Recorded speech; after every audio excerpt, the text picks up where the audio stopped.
আমরা খুব আনন্দিত, কারণ তৃণমূল কংগ্রেসই যেটা এই করোনা মহামারীর মধ্যেও আমরা রক্তদান শিবির করছি, মানুষের পাশে দাঁড়াচ্ছি। এটা তৃণমূল কংগ্রেস ছাড়া আর অন্য দলকে দেখিনি। আর রক্তদান, যেখানে গুজরাটে রক্তের হোলি খেলা চলে, যেখানে দিল্লিতে রায়েটে 52 জনকে খুন করা হয়, সেখানে বাংলাই একটা জায়গা যেখানে মানুষ মানুষের জন্য, অর্থাৎ মানুষের রক্ত মানুষের কাজে লাগে। তাই এটা নিশ্চিতভাবে রঘুর অত্যন্ত ভালো প্রচেষ্টা, প্রত্যেক বছরই আমরা আসি। কিন্তু এত বড় রক্তদান শিবির যে এই করোনা কালে হয়, সেটা ও দেখালো। আমি আবার সবাইকে, যারা এই সংগঠনে আসে, সবাইকে ধন্যবাদ জানাচ্ছি। কিছুক্ষণ আগে মুকুলের তরফে প্রেস কনফারেন্স করা হয়েছে এবং বলা হয়েছে আসন্ন 5 বছর একটা তারা কর্মসূচি করছে, যার নাম হচ্ছে আন্নয় বেকারত্ব। 75 লক্ষ যুবক যুবতীর কাছে যাবে। এইগুলো সব ফলস। তার কারণ, যখন প্রধানমন্ত্রী এসছিলেন নরেন্দ্র মোদী সাহেব, তখন বলেছিলেন 2 কোটি বেকারের চাকরি প্রত্যেক বছর দেবেন। আগে ভারতবর্ষে রোজ 2 কোটি বেকারের চাকরি, অর্থাৎ উনি আজকে 19-20 2 বছরের দিকে 5-7 বছর 14 কোটি বেকারের নাম পাবলিশ করুক, যে 14 কোটি লোকের চাকরি দিয়েছে, একটা লোকেরও চাকরি দেয়নি। উল্টে এখানে অন্তত কিছু না হলে 5 কোটি বেকার বেড়ে গেছে। সুতরাং এইগুলো আবার বাংলার মানুষকে, এটা ফলস, এটা ভারতবর্ষের মানুষকে ফলস দেখালো। 15 লাখ টাকা অ্যাকাউন্টে, 2 কোটি বেকারের চাকরি একটা ধাপ্পা দিয়ে এলো। পরের বার আর ওইদিকে গেলেন না, হঠাৎ ফুলবামার বালাকোট দেখিয়ে ভোট হলো। আর এখন আবার বাংলার মানুষকে বোকা বানানোর জন্য 5 বছরে 75 লাখ চাকরি না কি সব বলেছে।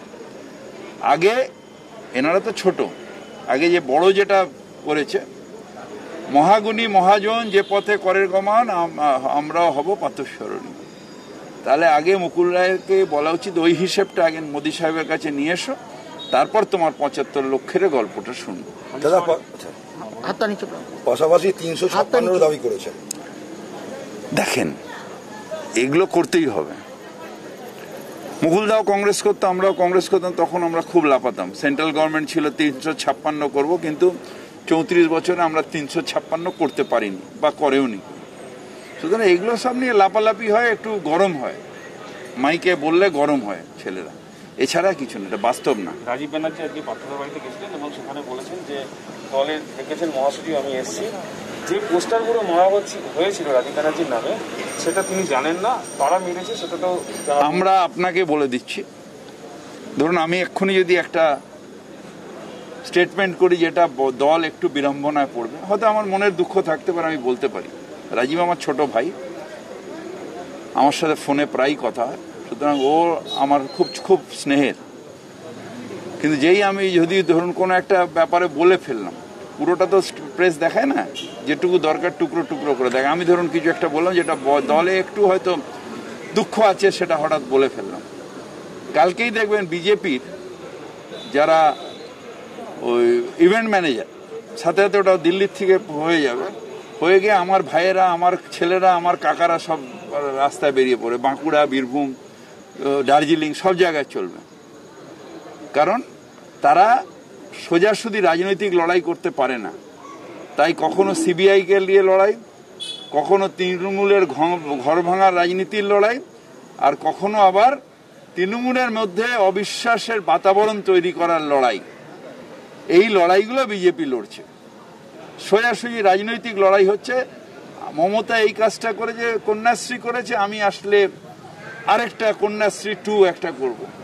মমতা যুবশ্রী করেছে, আমি এটা করবো। স্বাস্থ্যসাথী করেছে, আমি একদম সব কটা প্রাইভেট হাসপাতাল নিয়ে একদম যে ঢুকবে তাকে ফ্রি করে দেবো। এরকম আরো উন্নততর কিছু একটা বলুন, এটা রাজনৈতিক লড়াই, এবং রাজনৈতিকভাবে লড়াই হোক। এই যে পেছন দিক দিয়ে বাইটিং, এটা লড়াই না, এটা হচ্ছে কাপুরুষ। যে দলটা কাপুরুষ হয়, তারা এই কাজগুলো করে। বাপের বেটা সামনাসামনি মাইক নাই, উনি লড়ুক আমি লড়ি, মাইকে কথা বলি, মানুষ ঠিক করবে কি হবে। কিন্তু ওরা তো সেটা করবে না, কাপুরুষের মতন পেছন দিক দিয়ে এসে কামড়াবে।